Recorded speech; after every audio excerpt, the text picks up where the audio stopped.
नमस्कार, मी त्रिवेणी काश्वी रेसिपीमध्ये तुम्हा सर्वांचे पुन्हा एकदा मनपूर्वक स्वागत करते। आज आपण बनवणार आहोत व्हेज मल्टीग्रेन हक्का नूडल्स। मुलांच्या टिफिनसाठी किंवा ब्रेकफास्टसाठी किंवा इव्हिनिंग स्नॅक्स म्हणून तुम्ही ह्या नूडल्स बनवू शकतात। अगदी पटकन होतात आणि तितक्याच टेस्टीही लागतात आणि ह्या मल्टीग्रेन असल्यामुळे यांचं जास्त टेन्शनही नाही। तर चला पटकन बघून घेऊया यासाठी लागणारे साहित्य।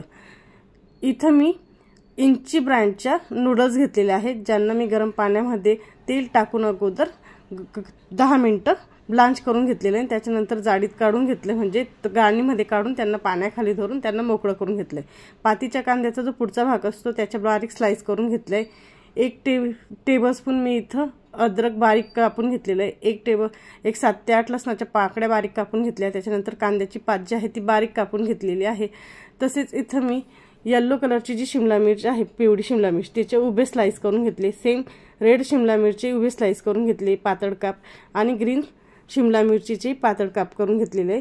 पत्ता कोबी पातळ कापून घेतलेली आहे। त्याच्यानंतर अर्धी वाटी मी इथं आपले जे आहेत कॉर्न्स घेतलेले आहेत, स्वीट कॉर्न, आणि 1 कांदा घेतलेला आहे, तो उभा पातळ काप करून घेतले। तसेच गाजरची पातळ काप करून घेतली। आता इथे तुम्ही बघू शकता मी गरम पाणी घेतलेलं आहे। गरम पाण्यामध्ये तेल टाकून आपल्या जे नूडल्स आहेत आपण त्या टाकून मोकळ्या करून घ्यायच्या आहेत। जसं मी व्हिडिओमध्ये दाखवले त्याप्रमाणे आपल्याला ह्या मोकळ्या करून घ्यायच्या आहेत।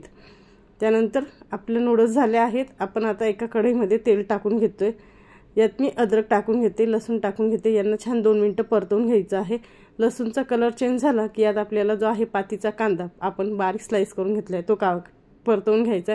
हे जे आपण सर्व साहित्य आता परतवणार आहे यांना जास्त डार्क नाही करायचं, यांना फक्त आपल्याला 2 मिनिटं परतवून घ्यायचे। त्याच्यानंतर आपला जो उभा पातळ कांदा कापलेला होता आपण तो परतवून घेऊया। सेम यालाही जास्त परतायचं नाही, अगदी 2 मिनिटांसाठी परतवून घ्यायचं आहे। आता इथे मी गाजर टाकून घेते, आणि गाजर टाकल्यानंतर आपले जे शिमला मिर्च आहेत तिघ कलरच्या शिमला मिर्च टाकून यांनाही 2 मिनिटं परतवून घ्यायचं। यांना जास्त परतवायचं नाही, लक्षात राहू द्या। त्याला जी क्रंचीनेस असते आपल्याला ती कायम ठेवायची, त्याच्यामुळे त्याला अगदी 2 ते 3 मिनिटं परतवायचं आहे।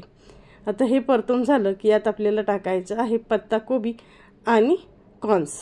आता मी इथे पत्ता कोबी टाकून घेते, तसेच कॉर्न्स टाकून घेते। कॉर्न्स अगदी ऑप्शनल आहेत, तुम्हाला टाकायचे असते तर टाका, नाहीतर नाही टाकले स्किप केले तरी चालतील। आता जे आहे आपले इथे सर्व भाज्या छान परतवून झालेल्या आहेत। मी इथं 2 टेबलस्पून जे आहे आपला ग्रीन चिली सॉस टाकणार आहे। ग्रीन चिली सॉस टाकल्यानंतर अगदी 1 टेबलस्पून आपण इथं टोमॅटो केचप टाकले। त्याच्यानंतर 1 टेबलस्पून जे आहे सोया सॉस टाकलेला आहे, व 1 टेबलस्पून आपण इथं शेजवान चटणी टाकलेली आहे। आणि हे सर्व साहित्य जे आहे ते पुन्हा एकदा छान परतवून घ्यायचं आहे। तुम्हाला जर आवडत असेल तुम्ही यात टोमॅटो सॉस जास्त जरी टाकला तरी चालेल, पण मी अगदी थोडा टाकलाय। त्याच्यानंतर चवीपुरतं मीठ टाकायचं आहे, आणि आपले नूडल्स आपण अगोदर बॉईल करून घेतल्या होत्या त्या टाकून घेऊया आणि छान मिक्स करून घेऊया। 2 ते 3 मिनिटं यांना छान मिक्स करून घ्यायचं आहे। नूडल्स छान मिक्स करून झाल्यानंतर यात आपल्याला टाकायचे आहे अर्धा टीस्पून काळी मिरी पावडर, आणि याला पुन्हा एकदा मिक्स करून घेऊया।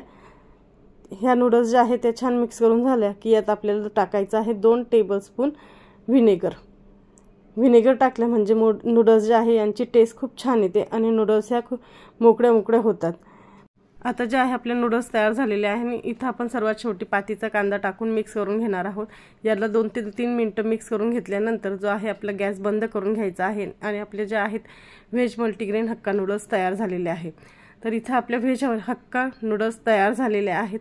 तुम्ही सुद्धा ही रेसिपी एकदा नक्की ट्राय करून बघा, व तुम्हाला ही रेसिपी कशी वाटली कमेंट करून सांगा। व अशाच छान नवनवीन रेसिपींसाठी काश्वी रेसिपी या माझ्या यूट्यूब चॅनलला सबस्क्राईब करा। तसेच काश्वी रेसिपी या माझ्या फेसबुक पेजलाही लाईक करा। तर पुन्हा भेटूया नवीन रेसिपीसोबत, तोपर्यंत धन्यवाद।